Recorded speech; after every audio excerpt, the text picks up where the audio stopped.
The light from hundreds of crystal chandeliers poured down like a rain of diamonds. The clink of Dom Pérignon glasses echoed in cold, calculated rhythms. Ladies in haute couture dresses laughed softly while art moguls whispered about multi-million-dollar deals in Switzerland as if they were merely planning dinner. No one was really listening to anyone else. It was all a performance of success, of power, and of disdain for anyone who didn't belong here. And then Alara walked in. Gently, almost soundlessly, her heels made no noise against the marble floor. The cobalt blue silk dress she wore wasn't glittery or elaborate, but it carried a strange stillness, like a pause in the middle of a screaming symphony. No jewelry, just a small silver ring on her left hand, warm and tender, like a hug from her late mother who used to play the cello every night when Alara was little. She didn't come here to stand out. In fact, she hoped to disappear as quickly as possible. But in a world where everyone's screaming, "Look at me," silence becomes the loudest voice in the room. She pressed herself close to a marble column trying to vanish. But the eyes of those around her kept stabbing, curious, suspicious, sometimes cruel. Alara felt them like tiny needles piercing her skin, not drawing blood, but leaving a sting. Her shoulders tensed ever so slightly. An old friend had invited her someone who knew nothing about her past. A part of Alara wanted to decline, but then she remembered the promise and the truth that it was time to face it. The whispers drew closer. "Look at that," a woman's voice sneered. "Probably a server who wandered off. Madison Blair. A face famous on Instagram with millions of followers and a toxic hobby humiliating others for fun." Her group giggled. An art critic, known for venomous reviews, gave Alara a long, slow once-over. He stepped closer. "Sweetheart," he said, just loud enough for nearby guests to hear. "This is an event for names that matter, not a place for nobodies trying to be seen by wearing minimalism in such a pitiful way." Alara didn't respond. She only tightened her grip on the small clutch in her hand as if it were a shield. Her silence wasn't fear. It was the only way to keep old wounds from bleeding again. And so, beneath the blinding lights and hollow laughter, Alara stood there, a ghost among the feast of the make-believe living. The more Alara tried to become invisible, the more she was pulled into the center of attention. Not the warm or admiring kind, but the cold, scrutinizing kind, like eyes inspecting a stain on silk. Her minimalism, in their view, was a fashion misstep, a failure to grasp the unspoken code of this world, where anyone who dressed modestly was either an outsider or trying too hard to be different. Madison Blair moved closer, phone in hand, live streaming. Her face was flawlessly made up, her wavy blonde hair styled like she was prepping for a magazine cover, not a party. She gave Alara a slow, theatrical glance from head to toe, her lips curling into a counterfeit smile. "Are you assisting someone tonight?" Madison asked, voice like honey poured into a poisoned glass. "Let me guess, a young artist who needs someone to carry their instrument." She didn't wait for an answer. The crowd around them burst into laughter, sharp and slicing. Alara remained still. The silver ring on her finger was a little cold, but it was the one thing keeping her grounded, like her mother was still holding her hand through the distance of time and loss. Another voice joined in, the infamous art critic whose brutal reviews had ended the dreams of more than a few young talents. He smelled blood. "How curious," he said loudly. "Were you invited here, or did you just wander in during a museum tour?" Alara stayed silent, but this time not from fear. She understood exactly what they were after, a flicker of defiance to crush, a single tear to clip and post online. Silence was the last shield she had left, and she clung to it, No response. Madison raised an eyebrow. Oh, maybe she doesn't speak English. Another wave of laughter. Ilara looked down at the floor, but her eyes didn't blur. She didn't break. She didn't cry. Something inside her was shifting slowly, but steadily. They didn't know who she was, and that was exactly what they were about to learn. The hard way. The sound of leather shoes echoed steady confidence slicing through the metallic laughter. The crowd parted instantly, not out of politeness, but out of reflex. The reflex of power entering the room. Julian Croft had arrived. He wore a perfectly tailored tuxedo, with every movement radiating that cold allure that the media often called charming. But to Ilara, his presence chilled the air as if someone had flung open a door to the past. Julian didn't walk toward her right away. He made sure everyone saw him chin-lifted smile, practiced to perfection in front of a mirror. In his hand, a glass of expensive champagne. His eyes swept the room like an artist inspecting his stage. He knew he was the center, and he reveled in it. Then his gaze landed on Ilara. For a brief moment, Julian's smile faltered, but only for a second. Then it returned sharper, colder, like a knife, freshly honed. He walked toward her, and the whole room seemed to hold its breath. No one knew exactly what was happening, but they could smell blood. Ilara Vance, he said, voice smooth as velvet and sharp as a blade. Well, I didn't expect to see you here. A fallen star, reappearing. How delightful. Ilara didn't respond. Her eyes stayed locked steady, but inside her, the waves had begun to churn. She had known he would come, but knowing is different from facing. Julian turned to the growing circle of curious onlookers. You know, he said, Ilara was once a prodigy. She could move judges to tears with just a few notes, until one day, the pressure crushed her. Whispers rippled through the crowd. A few guests began murmuring, and some phones rose discreetly. 10 years ago, at the finals of a prestigious competition, Ilara, then just 17, was about to go on stage when Julian approached her. He leaned in and whispered, "They say your mother had a car accident on her way here, but I'm sure it's nothing serious." Probably. Ilara played that night with trembling hands and a shattered heart. Halfway through the piece, she stood up and walked off stage, leaving behind her dream, her name, and nearly everything she'd lived for. Julian knew exactly what he had done, and now he was replaying that pain, right here in front of an audience. He looked at her smirking, still playing Ilara Orr. Did you give that up too? The air in the room thickened after Julian's cutting remark. The initial laughter had shifted into something sharper, an eager, breathless attention.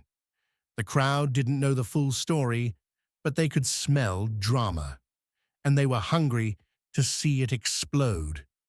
Madison Blair was still live-streaming, her camera aimed directly at Ilara's face. A fallen prodigy, she whispered into her mic, right here at the year's biggest gala. Julian, like a masterful director, seized the moment. He turned and walked over to a glass case displaying the legendary Guarneri del Gesù violin, a priceless treasure in the world of classical music. He didn't ask for permission. He simply opened the case and lifted the violin out as if it were a prop in a play he had long rehearsed. Turning back, he extended the instrument toward Ilara. "Go on," he said, eyes glittering with the thrill of cruelty. "Show us something from your glorious past." A ripple of murmurs spread through the room. Some stepped back, preparing to record. Others just waited, breath held for the moment of public collapse. Ilara didn't reach for it.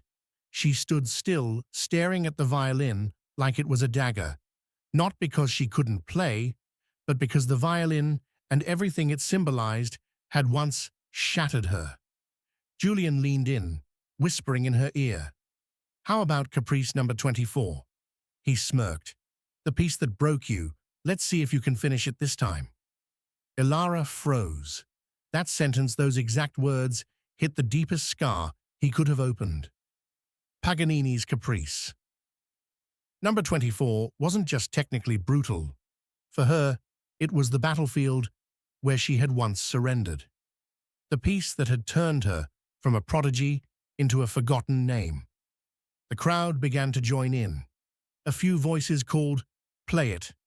Some clapped, but there was venom behind their encouragement. They weren't cheering her on. They were cheering for her fall. Julian still held out the violin, the smile on his lips unchanged. But his eyes betrayed it all. Cold, calculating. He didn't just want her to play. He wanted her to break. Ilara stared at the violin. Her hand trembled. Sweat gathered on her back, though the room was perfectly cooled. 10 years ago, she had run from this moment. The question was, what would she do this time? Ilara took the violin. It felt heavier than she remembered, not in weight, but in what it carried, a memory she had tried to bury for a decade. She stood still, in the center of the circling crowd, surrounded and pressed from all sides. Dozens of phones were raised, red lights blinking. Someone whispered, "She's about to cry." Another scoffed, "She'll run, just like before." But Ilara didn't move. The sounds around her began to fade. Julian's face, the crowd, all of it dissolved. She was sinking inward. A memory surfaced, sharp and vivid, as if it were yesterday. A 17-year-old girl stood backstage, hands trembling, eyes wide with panic, as Julian whispered, "Your mother's just been in an accident." Those words had shattered her from within. She had walked on stage with a numb mind, unable to finish her piece. The whispers from the audience that night had followed her into every dream for years. Then another voice rose in her mind, gentle, warm. Her mother's. Music isn't about winning, Ilara. You love it because it heals. It wasn't just a memory. It was a lifeline, like sunlight breaking through thick clouds. A warmth began to spread through her body. She looked down at the violin in her hands. It no longer felt like a tool of judgment, no longer someone else's weapon. It was her voice, her soul. The trembling in her hands began to fade. Her breathing slowed, her spine straightened, shoulders loosened. That posture, once practiced for thousands of hours in front of a mirror, now returned with quiet instinct. Ilara lifted her head. Her eyes no longer held fear. They were sharp, calm, the gaze of someone who had hit rock bottom and was rising on her own terms. The crowd noticed the shift. Laughter died out. The few who truly understood music exchanged glances. They recognized that stance. They had seen it before in the world's greatest performers, just before a moment that would be remembered forever. No one said a word. No one moved. The stillness spread like a wave, not the silence of confusion, but the silence before something unstoppable. Ilara closed her eyes, and then she lifted the violin to her shoulder as if it belonged there all along. The first note rang out. It wasn't a sound. It was a blade, sharp, precise. It sliced clean through the haze of pretense that blanketed the gala. Conversations halted. Champagne glasses froze mid-air. Every gaze locked onto her, not with scrutiny anymore, but with stunned disbelief. Then the notes came pouring in. Paganini's Caprice, now 24. The piece that once buried her now roared back to life like a beast, unleashed after 10 years in a cage. But this wasn't the Paganini of competition halls, not the Caprice they remembered. This was a story, a tale told in rage, in tears, in stolen love. The flurries of notes, fast as wind, weren't just technique, they were screams swallowed for a decade. The fiery double stops, weren't just difficult. They were shards of her heart shattered and pieced back together. Every note was a scar reopened, not to wound, but to heal. Madison Blair stood frozen, her live-streaming phone slipping from her hand and hitting the floor unnoticed. Her eyes, trained on cheap drama, were now helpless before a truth too raw, too vast to spin. The infamous critic, motionless. The pen he always clutched dropped to the floor, and no one cared to pick it up. And Julian Croft. He went pale. At first confusion, then doubt, then fear. He took a small step back, as if the violin were singing a song he'd never heard before, a song only Elara could summon. The Guarneri del Gesù, the prized violin he owned, desired, and had always seen as a symbol of glory, was betraying him. It was no longer a weapon of power. It was fire burning down his illusion. And Elara. She wasn't there anymore. She no longer saw the crowd. She no longer saw Julian. She didn't feel the lights on her skin. In her mind, there was only space, a sacred void, where it was just her and the music. Her hair flowed gently with the movement of her body. The cobalt blue dress was no longer quiet. It had become a cloak, simple but commanding. Every motion she made had intention. Every stroke of the bow carried the weight of thousands of practice hours, of silent nights soaked in tears, and of a hope that never truly died. This wasn't a performance. This was a resurrection. Elara played as if the world was listening, and for once it truly was. The final note rang out long, mournful, almost like the last breath of a soul finally set free. And then, silence. No applause, no movement, just a heavy, dense stillness, as if the entire room was struggling to comprehend what had just happened. It wasn't the silence of politeness. It was the shock of witnessing something that had surpassed all expectations, something far beyond imagination. Elara lowered the violin. Her hand still gripped the neck, but it no longer trembled. She didn't look at the crowd. She didn't search for approval. Her eyes locked onto one person, alone, Julian Croft. He was still standing there, his lips parted as if to speak, but no words came. His gaze held no confidence, no dominance, only confusion and fear.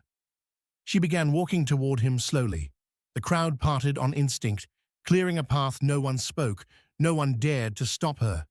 It was as if they were witnessing something sacred. Elara stopped in front of Julian. She held the violin out to him. He didn't raise his hand to take it. His fingers twitched slightly. She didn't urge him. She simply let go, leaving the instrument between them like a weight returned. Her voice rose soft, yet clear enough to reach every corner of the room. Music is not a weapon, Julian. It's a gift. There was no venom in her tone, no bitterness, only truth, plain, firm, undeniable. Then she turned and walked away. Each step echoed like a heartbeat in the chests of everyone watching. No one moved, no one objected. They shifted aside, like an audience making way for someone who had just claimed a victory, not on a stage, but in the soul. The first to clap was an elderly man seated in the front row. His eyes glistened. He had been one of the judges at the competition 10 years ago, the one who had erased her name from the prodigy list after that single broken night. Now he stood and clapped, as if apologizing, as if thanking her, as if trying to make amends with reverence. The second clap followed, then a third. And suddenly, the room erupted into thunderous applause. No one remained seated. They all rose to honor a return. No one expected a performance no one would ever forget. Elara didn't look back. She didn't have to. She had walked out of the nightmare, and this time she wasn't running. She walked tall, carrying with her the one thing no one could ever take from her again, herself. The next morning, the internet exploded. Madison Blair's live stream, intended as mockery, had now gone viral across the globe. But instead of shaming Ilara, it became proof of the opposite, a historic moment. A ruined artist, rising from the ashes and silencing the most powerful room in the world. The hashtags, The Woman in Blue and Julian Croft Exposed, dominated every platform. On Twitter, Instagram, and TikTok, people couldn't stop talking about Ilara, about her eyes, the way she lifted the violin, and how Caprice number 24 transformed from a nightmare into a declaration. Julian's career crumbled in mere hours. Organizers cancelled contracts. Critics once his loudest cheerleaders turned away. Those who once clung to his influence deleted their photos and erased their ties. Not because Ilara spoke out, but because the truth was undeniable. He wasn't taken down by vengeance. He was unmasked by the very thing he had discarded: pure music. Ilara didn't read the news. She didn't answer calls, didn't appear on talk shows or magazine covers, invitations from major concert halls, prestigious publications. She quietly ignored them all, not out of pride, but because she had found something greater than fame, peace. A week later, a letter reached her hands. It wasn't from Carnegie Hall or a luxury sponsor. It came from the director of the Harmony Project, a non-profit teaching music to kids in the Bronx. The letter read, "The children here don't just need someone who plays well. They need someone who knows what it means to lose and overcome." Ilara showed up without telling anyone. Final scene. A small community center, peeling paint off the walls. Afternoon sunlight spills through the windows, casting soft rays on eager faces. A group of children, some frail, some withdrawn, some abandoned, clutching their very first violins. Ilara wasn't wearing silk, just a sweater and jeans. Her hair was tied back, no makeup, but her eyes were bright, truly bright, like someone who had returned from a long journey carrying something precious, a whole unbroken heart. She sat down and lifted the violin. "All right," she smiled. "Let's begin with the first note." No applause, no stage lights, only the awkward, honest sounds of music filled a small room and a soul that had finally found its way home. The echoes from that gala still lingered, but for Ilara, it was the silence after that became the sweetest song of all. Sometimes the world will try to convince you that you failed forever, that you have no more worth, no more voice. But the truth is, this only when you dare to face your pain do you truly begin to play the music of your life. Ilara didn't reclaim the spotlight, she reclaimed herself. And sometimes that is the greatest victory of all. If you've ever felt lost, judged, or broken, remember you are not alone. And a new chapter can always begin with a single note, a single step, or simply a choice not to give up. Tell Toch story in the comments. Have you ever had your own Caprice number 24 moment? We read every message, and your story might be the light someone else needs right now. If this story touched your heart, don't forget to like the video and subscribe to Toch Story so you won't miss the next chapter, where emotions speak loudest and truth is told with a full heart. Toch Story, telling the stories that deserve to be heard.